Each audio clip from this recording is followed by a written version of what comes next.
আসসালামু আলাইকুম। প্রথমে ছোট্ট একটি অ্যানাউন্সমেন্ট, পরবর্তী ডিগ্রি ভর্তির আপডেট এবং ডিগ্রি প্রথম বর্ষের পরীক্ষার সাজেশনগুলো ফ্রিতে দেওয়া হবে। সেইগুলো পাওয়ার জন্য অবশ্যই চ্যানেলটিকে সাবস্ক্রাইব করে রাখবে।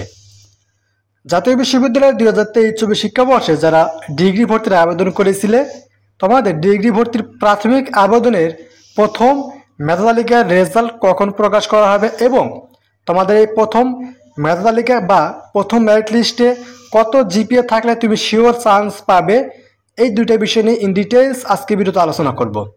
তাই ভিডিওটি শেষ পর্যন্ত অবশ্যই দেখবে, তাহলে কিন্তু সব কিছু ইজিলি বুঝতে পারবে। আর পরবর্তী অনার্স ডিগ্রি ভর্তির আপডেট এবং অনার্স ডিগ্রি প্রথম দ্বিতীয় তৃতীয় বর্ষের ফ্রিতে সাজেশনগুলো দেওয়া হবে, সেগুলো নেওয়ার জন্য চ্যানেলটিকে এখনই সাবস্ক্রাইব করে রাখবে। আর যদি তোমাদের কোনো কিছু বুঝতে অসুবিধা হয় তাহলে স্ক্রিনে দেখতে পারছো হোয়াটসঅ্যাপ নাম্বার দেওয়া আছে, আমাদের দেওয়া হোয়াটসঅ্যাপে একটু যোগাযোগ করবা, আমরা তোমাদের অবশ্যই সাহায্য করব। তো চলো শুরু করি আজকের এই ভিডিওটি। তো তোমাদের এখানে ডিগ্রির প্রাথমিক আবেদনের অর্থাৎ প্রথম মেধা তালিকার রেজাল্টটি কখন প্রকাশ করা হবে। তোমরা জানো তো তোমাদের প্রাথমিক আবেদনের অনলাইন আবেদন, টাকা পয়সা লেনদেন সকল কার্যক্রম কিন্তু জুলাই মাসের 9 তারিখ পর্যন্ত চলমান ছিল, ঠিক আছে। এবং 4 থেকে 5 দিন পরে মূলত জাতীয় বিশ্ববিদ্যালয় থেকে ডিগ্রি রেজাল্টটি প্রকাশ করে দেয়, ঠিক আছে। তো ভিডিওর মাঝখানে আমি আবার একটু বলবো, পরবর্তীতে ডিগ্রি ভর্তির আপডেট এবং পরীক্ষার সাজেশনগুলো ফ্রিতে নেওয়ার জন্য চ্যানেলটাকে এখনই সাবস্ক্রাইব করে রাখবে। তো তোমাদের মূলত রেজাল্ট কি দেওয়ার কথা ছিল 15 তারিখের পরে, কিন্তু 15 তারিখের পর থেকেই কিন্তু তোমাদের এই যে বাংলাদেশে কোটা সংস্কার আন্দোলন, পিএসসি প্রশ্ন ফাঁস, এইসব নিয়ে কিন্তু অনেক কিছু হয়েছে, যার জন্য কিন্তু এখনও তোমাদের ডিগ্রি ভর্তির রেজাল্ট কখন দিবে এই সম্পর্কে কিন্তু কোনো আপডেট তারা দেয়নি। তবে আমাদের একটা ধারণা যে তোমাদের রেজাল্টটি আগামী প্রথম সপ্তাহের মধ্যে দিয়ে দেওয়া হবে, ঠিক আছে। তো এটা মূলত তোমাদের ডিগ্রির রেজাল্ট কখন দিবে এই সম্পর্কে একটি আপডেট, ঠিক আছে। তোমাদের রেজাল্ট আগস্ট মাসের 1 থেকে 7 তারিখের ভিতরে দিয়ে দিবে, এটা একদম গ্যারান্টি। তো এখন তোমাদের প্রশ্ন অনেকেই করেছে আমাদের হোয়াটসঅ্যাপে পার্সোনালি, যে তোমাদের জিপিএর পরিমাণ কত থাকলে তোমরা এই ডিগ্রির প্রথম মেরিট লিস্টে চান্স পাবে। তোমাদের ডিগ্রি প্রথম মেরিট লিস্টে কিন্তু জিপিএর পরিমাণটা একটু বেশি লাগবে, ঠিক আছে, প্রথম মেরিট লিস্টে চান্স পাওয়ার জন্য। কারণ প্রথম মেরিট লিস্টে জিপিএর পরিমাণ বেশি নিবে, তারপরে জিপিএ একটু কমায় দিবে সেকেন্ড মেরিট লিস্টে, তারপরে কোটা মেরিট লিস্ট, এরপর তোমাদের রয়েছে রিলিজ স্লিপ, ঠিক আছে, প্রথম রিলিজ স্লিপ, দ্বিতীয় রিলিজ স্লিপ, এইসব আর কি।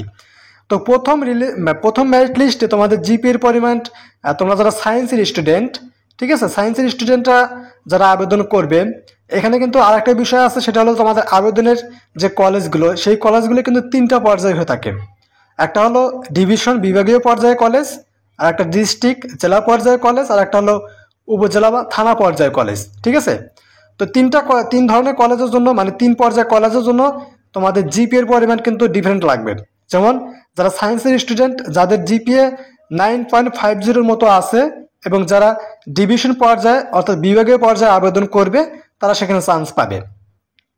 এবং যারা সায়েন্সের স্টুডেন্ট এবং জেলাভিত্তিক যে কলেজগুলো রয়েছে, সেই সব কলেজ যদি আবেদন করে থাকো, তাহলে জিপিএর পরিমাণ অবশ্যই 8.50 থেকে 10 পয়েন্টের ভিতরে থাকতে হবে, ঠিক আছে। এবং যারা উপজেলা পর্যায়ে আবেদন করেছো সায়েন্সের স্টুডেন্ট হয়ে, তাদের জিপিএর পরিমাণ অবশ্যই 7.80 থেকে 9.80 এর মাঝামাঝিতে থাকতে হবে।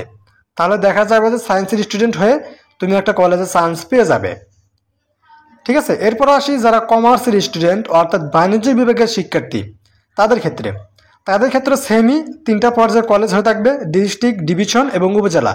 তো ডিভিশন পর্যায়ে যদি আবেদন করে থাকো, তাহলে জিপিএর পরিমাণ অবশ্যই 7 পয়েন্ট থেকে 9 পয়েন্টের ভিতরে, 9.50 ভিতরে থাকতে হবে। এবং ডিস্ট্রিক্ট পর্যায়ে আবেদন করে থাকলে 6.70 থেকে 9.50 এর ভিতরে থাকতে হবে। এবং উপজেলা পর্যায়ে আবেদন করে থাকলে 6.50 থেকে 9.50 ভিতরে থাকতে হবে। তাহলে কমার্সের স্টুডেন্ট হয়ে তুমি চান্স পেয়ে যাবে।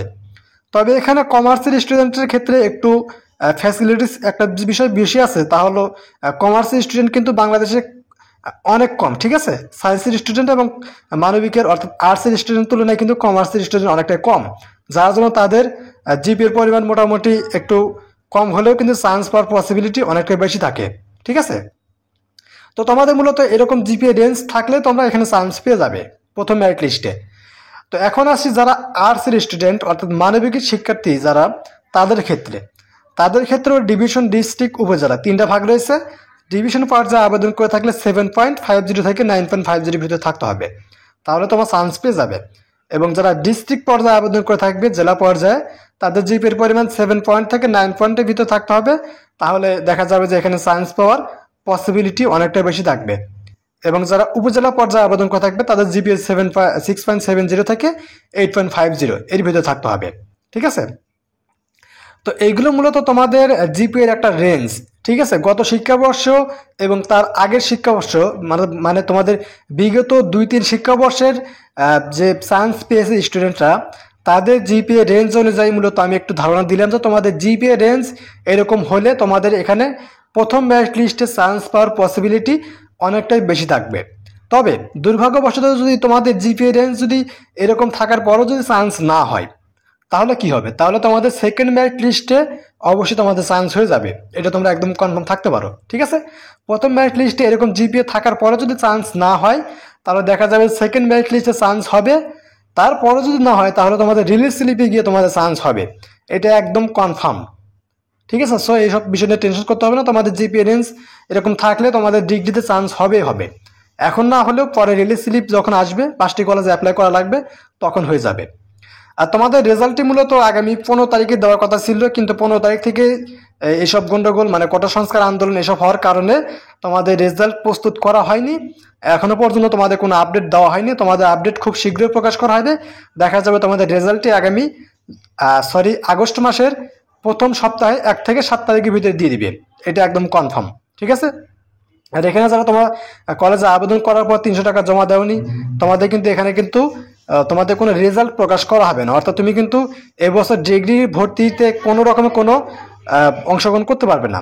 তোমার একটা বছর গ্যাপ দিতে হবে, গ্যাপ দিয়ে তোমাকে পরবর্তী বছরে ডিগ্রি কিংবা অনার্সে আবেদন করতে হবে। কারণ এই 300 টাকা জমা না দিলে তোমাদের আবেদনটি অনলাইনে রিসিভডও হবে না, আর রিসিভড না হলে জাতীয় বিশ্ববিদ্যালয় থেকে তোমার জন্য কোনো কিছু করবে না, রেজাল্ট শিট তৈরি করা কোনো কিছু করবে না। ঠিক আছে, তো এটা ছিল মূলত ভিডিওটি কেমন লাগলো অবশ্যই কমেন্ট করে জানিয়ে দিবে। যদি ভিডিওটি ভালো লাগে তাহলে অবশ্যই লাইক করবা, চ্যানেলটিকে সাবস্ক্রাইব করে রাখবে পরবর্তী অনার্স ডিগ্রি ভর্তির আপডেট পরীক্ষার সাজেশনগুলি ফ্রিতে নেওয়ার জন্য। আর যদি কোনো কিছু বুঝতে অসুবিধা হয়, ভিডিওর কমেন্টে হোয়াটসঅ্যাপ নম্বর পেয়ে যাবে, সেই হোয়াটসঅ্যাপে যোগাযোগ করবা, আমরা তোমাদের সাহায্য করবো। তো আজকের মতো এখানে শেষ করবো। সব ভালো থাকবে, আল্লাহ হাফিজ।